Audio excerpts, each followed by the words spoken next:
Esto que vemos aquí nos lo trae The Objective. Creo que encaja a la perfección con el tema que estamos de este mismo directo, ¿no? Que lo que venimos hablando desde hace un buen rato ya. La noticia es de hoy, la escribe Fran Serrato y dice lo siguiente. La reforma de malversación beneficiará a los implicados en los casos Púnica, Kitchen y ERE. Tira, va a pasar un poco como lo de los... como la ley del sí es sí, ¿no? Que ha terminado soltando violadores. Bueno, pues aquí va a terminar soltando corruptos. Bueno, Eduardo Soriano se acaba de suscribir. Vamos a darle a Eduardo aquí un aplausito, ¿no? Vamos a parar un momento y vamos a darte un aplausito, Eduardo. Muy bien, esa va por ti. Esa va por ti por suscribirte. Bien, vamos a continuar con esto.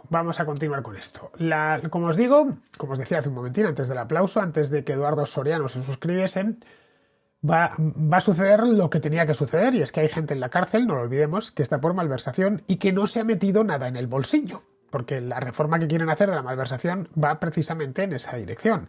Si tú has malversado, pero no te has comprado un Ferrari, entonces, o no te lo has llevado a un banco a Suiza, entonces no es tanto. Oye, bueno, sí, lo has hecho por, entre comillas, por una buena causa, ¿no? O peor todavía, va también en esta reforma que si repones todo el dinero, nada, no se te puede perseguir. Claro, pero ya hay gente que está en la cárcel por esto.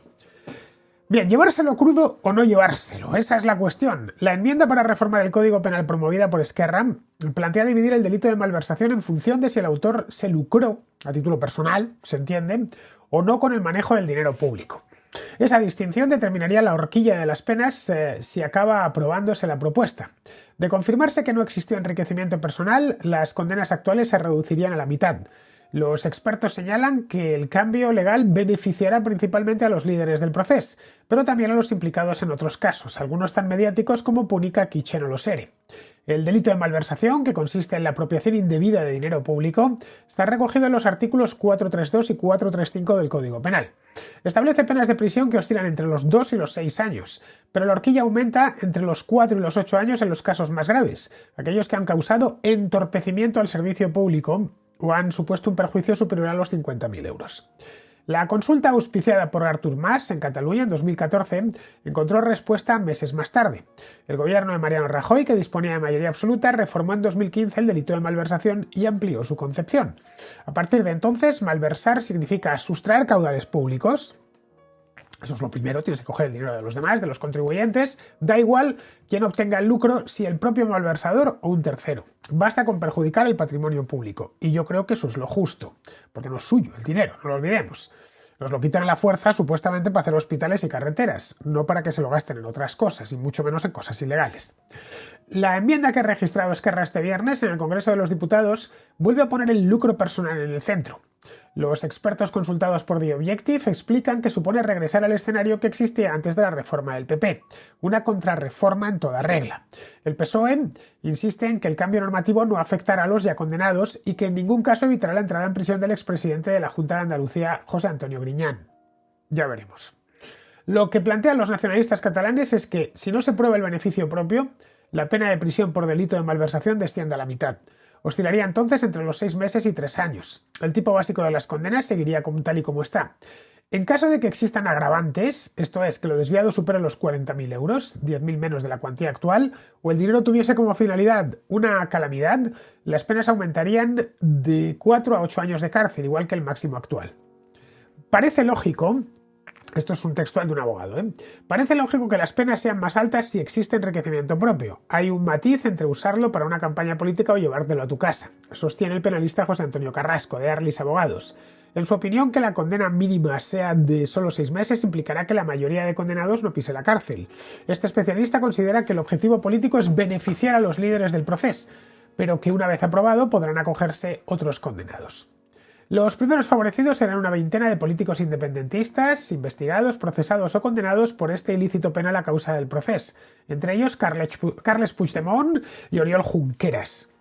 En la misma situación se encontrarían los exconsejeros Raúl Romeva y Jordi Turull y Dolors Bassa, que fueron sentenciados a 12 años tanto de prisión como de inhabilitación. En su caso, las penas de cárcel fueron indultadas, pero las de inhabilitación siguen vigentes. La reforma también supondría un quebradero de cabeza menos para Toni Comín, Clara Ponsatí y Lluís Puig. Todos huidos pero reclamados por el instructor del procés por los delitos de malversación y de sedición. Otros excargos del gobierno y exalcaldes catalanes se verán beneficiados igualmente, ya que su procesamiento por malversación por los preparativos del referéndum independentista del 1 de octubre de 2017 no llevaría aparejado un enriquecimiento personal. Que no sea personal no significa que no hayan enriquecido a gente por el camino, evidentemente. Si yo agarro dinero público, no me llevo nada y se lo doy a un amigo, está enriqueciéndose el amigo, aunque no me esté enriqueciendo yo. Y no deja de ser un delito, o debería ser un delito grave. Los precursores del proceso no serán los únicos favorecidos por el cambio normativo. En los últimos años se han dado multitud de casos de corrupción, unos juzgados y otros pendientes de juicio. La reforma del delito de malversación abre una puerta a la esperanza para políticos de todos los colores, incluidos los del PSOE y PP. Los casos más mediáticos son Púnica, Kitchen y los Herede de Andalucía. Los implicados en el caso Púnica serían algunos de los favorecidos. La investigación de esta trama de corrupción masiva en la Comunidad de Madrid durante los gobiernos de Esperanza Aguirre e Ignacio González, ambos del PP, no han recabado pruebas de lucro personal, aunque se sospecha que habría servido para financiar ilegalmente a la formación política.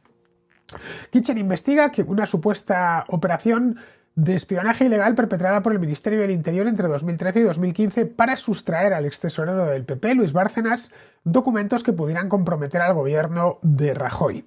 El juez dictó hace meses un auto de procesamiento contra la antigua cúpula de Interior por varios delitos, entre ellos la malversación. Sin embargo, en el sumario no aparece prueba alguna de que el exministro Jorge Fernández Díaz y el exsecretario de Estado de Seguridad se lucraran con la operación, aunque se financiara con fondos públicos. Un escenario similar a la decena de condenados por el caso ERE, entre ellos el expresidente de la Junta de Andalucía, José Antonio Griñán. Los abogados han expuesto que ninguno trabajaba en la Consejería de Empleo cuando se desviaron las ayudas, por lo que no obtuvieron lucro personal. A pesar de ello, fueron condenados por malversación tras permitir los pagos a sabiendas de que la gestión era irregular. 2 de los 5 magistrados del Tribunal Supremo que ratificaron la sentencia emitieron un voto particular que ha servido de base para pedir los indultos. Son solo algunos de los casos, pero hay más. Los penalistas esperan un aluvión de peticiones para revisar las sentencias. Si finalmente se aprueba la reforma quirúrgica que plantea Esquerra, el abogado José Antonio Carrasco subraya que habría que estudiar el caso por caso, ya que no todos son iguales, una opinión que secunda el penalista Alfredo Arrián, de Paredes y Asociados. Cambiar el delito de malversación afecta a todos los condenados, como no podía ser de otra manera, porque has cambiado el principal, has cambiado el delito. A todos los condenados que podrían beneficiarse del principio de retroactividad favorable para el reo. Lo que ha pasado con la ley del sí, vamos. El gobierno lleva meses repitiendo que la corrupción es una línea roja. Claro, es una línea roja para pasarla, ¿no? Los socialistas pretenden limitar la propuesta de los nacionalistas catalanes. Aseguran que cualquier uso irregular de los fondos públicos va a estar penado. Y que ningún condenado, puede estar penado a un rato en la comisaría. En ese caso, yo creo que no está mal. Es una pena que muchos estarán dispuestos a cumplir sin problemas. Y que ningún condenado se va a beneficiar de la reforma. Es decir, si está diciendo eso el PSOE, sucederá exactamente lo contrario. En la mente de todos aparece el nombre de Griñán, un caso que puede suponer un coste electoral a escasos 5 meses de las municipales. También les preocupa el descontento interno. 4 varones se han opuesto públicamente a la rebaja de la malversación pactada por Pedro Sánchez y Esquerra. Para compensar ese desgaste, el PSOE ha presentado otra enmienda a la reforma del delito de malversación. La intención es crear un nuevo tipo penal contra el enriquecimiento ilícito. Se castigará con penas entre 6 meses y 3 años de prisión a los cargos públicos que incrementen su patrimonio o cancelen deudas en más de 250.000 euros sin justificar. Bien, aquí como veis se han metido ellos en el agujero. Y es un agujero que se les puede hacer más grande. Tiene la habilidad este Pedro Sánchez y estos socialistas de Ogaño de montar un escándalo y que sobre ese escándalo se construye un escándalo todavía más grande. De hecho, van a tal velocidad los escándalos que uno va tapando al otro. Y no sé, estoy convencido que en 1 o 2 semanas estamos hablando de otra historia y que esto ha quedado enterrado, pero ha quedado enterrado por un montón de basura. Así que podría ser que empezasen a salir presos por malversación o vemos cómo les rebajan las condenas. Entonces dirán que no, que está mal hecho o peor todavía, que los jueces son fascistas y que lo que quieren es soltar a los corruptos y que ya se sabe y que fulanito un día se le vio comiendo en el mismo restaurante que a Rajoy o que a Feijóo y entonces en ese caso su farcismo de los mercados queda más que justificado. Bien, esta es una derivada que, digo yo, empezará a verse a lo largo de esta semana, pues porque andan todos los abogados de España y los expertos en estas cosas ya haciendo sus propios cálculos. De cualquier manera, tampoco sabemos el contenido exacto de la reforma, es decir, que todavía pueden cambiar cosas. Ya veremos al final cómo queda esto. Pero vamos, no os extrañe que los de Púnica, alguno de Púnica, termine saliendo de la cárcel o viendo rebajada de forma sustancial su pena de prisión.